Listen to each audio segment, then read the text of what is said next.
최고의 지성이 블록체인을 만났다. 블록테이너 시작합니다.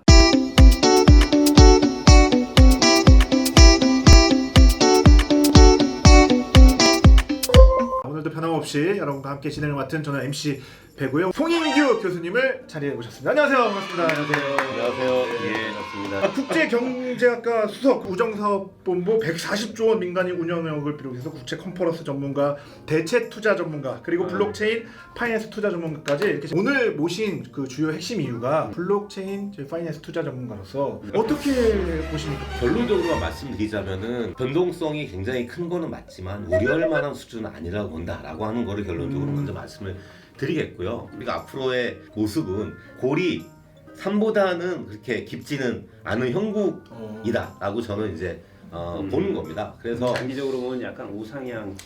우상향으로 가는 이제 오르는 것보다는 떨어지는 것이 더 작은 그런 형국이기 때문에 네. 걱정할 만한 거는 아니다라고 이제 보는 게 좋고요. 기저를 이해하는 게 더 중요한 것 같아요. 그러니까 오르면은 이제 무엇 때문에 올랐고 떨어지는 거는 무엇 때문에 떨어졌는지를 좀 이해하는 게 좋은데 오른 이유에 가장 중요한 거는 큰 돈을 가지고 있는 기관 투자자들의 진입이 이제 굉장히 활발한 거예요.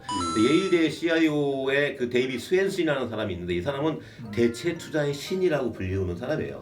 그래서 이제 이 사람이 투자를 막 쫓아서 투자를 하는 겁니다. 하버드, 스탠포드, MIT 뭐 이런 이제 미국 북미 지역에 있는 대학교 50군데가 다 따라서 투자를 한 거예요. 그리고 나서 이제 그 올해 들어서 이제 뭐 마이크로 스트래티지스트라고 하는 기업도 이제 조단이 투자했고 가장 방점을 찍은 건 역시 테슬라죠. 네. 테슬라가 이제 그 4.5조를 투자를 했다고 그러니까 이제 미친 듯이 올라간 거예요. 그러니까 그래서 중요한 요소가 그래서 이제 이러한 큰 돈을 갖고 있는 기관들이 진입을 한다라고 하는 거죠. 두 번째 이제는 작년도에 상승에 불을 부은 거는 페이팔.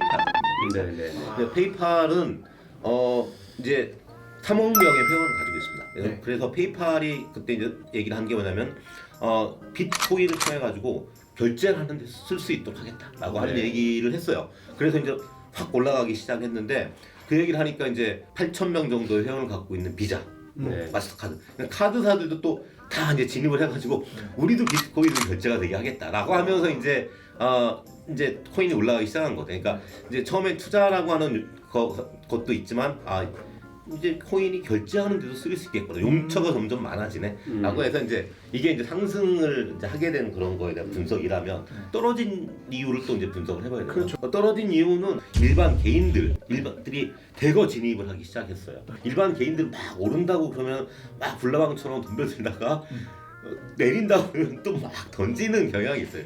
그래서 일반 개인들이 들어오게 되면은 좀 더 빨리 오르고 좀 더 빨리 떨어지는.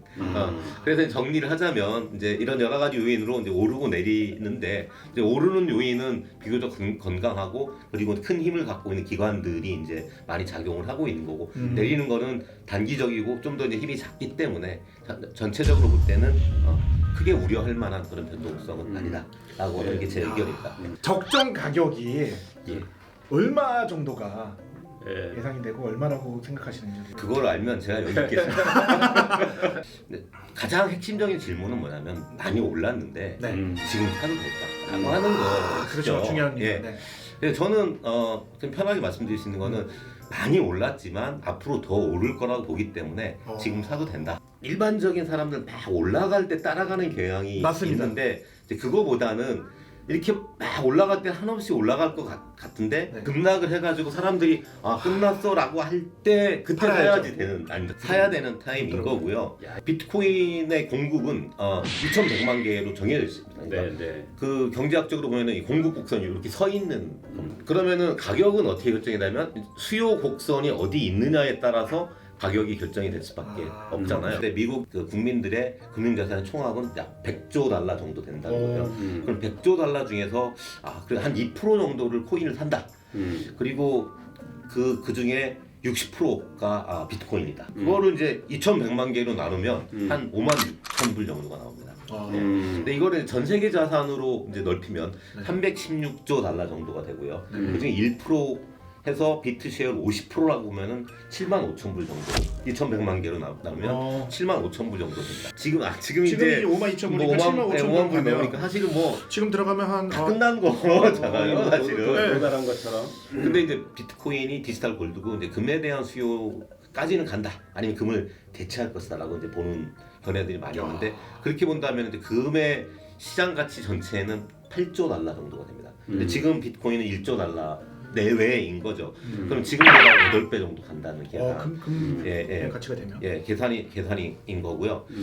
코인의 수요는 이거 말고도 굉장히 다양한데요. 세상의 모든 것들이 다 이제 디지털화가 되고 그러면서 코인화가 돼가지고 거래가 된다. 그러면 이때 기축통화 역할은 무엇이 할 것이냐? 이거 보면은 비트코인이나 이더리움 같은 것이 될 수밖에 없는 거죠. 네. 그렇게 그런 세상이 되면는 이 지구 GDP의 일정 부분, 이제 코인으로 거래가 되는 겁니다. 그러면은 그 수요는 얼마일까요? 제가 본 보고서 중에는 한 개가 100억 원이 될 거라고 하는 보고서도 100억 원? 있습니다. 예. 이게 우리 이제 원화로 100억 원? 100억 원입니다. 야, 그럼 지금 USD 5천만 원이면 1000만 불입니다. 5천만 원이면 200배가 되는 거죠. 박대표님 같이 투자를 하시는 떨어질 때 그때 위험을 어떻게 조금 관리를 해야 되는 방법이나 가상화폐만이 아니라 네. 일반 뭐 채권이나 일반 맞습니다. 주식에도 주식이라든지 해당될 것 좀 같아요. 투자 관련해서 그런 위험 관리를 투자자분들이 가장 고민할 텐데 한번 좀 팁 좀 주시죠.